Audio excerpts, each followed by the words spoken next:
Hello guys, welcome back to my YouTube channel Enable Website Design. In this video we are going to discuss how you can reduce this message field height. So I think it's looking bad. Here you can see this one has more field, but we don't need that. So make sure that you have installed this plugin gravityforms. Now let's go back and go to forms.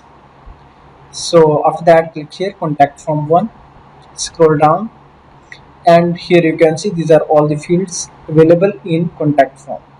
So let's see how we can reduce this area, this height. Click here, then scroll down, and here you can see a small scroll bar. Scroll down, and here you can limit maximum characters. For example, let me change it 200 characters. Then scroll down and click on appearance, then again scroll down.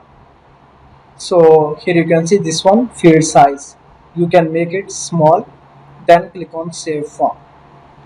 Now you can go back and reload the page. Now here you can see that's looking much better as before.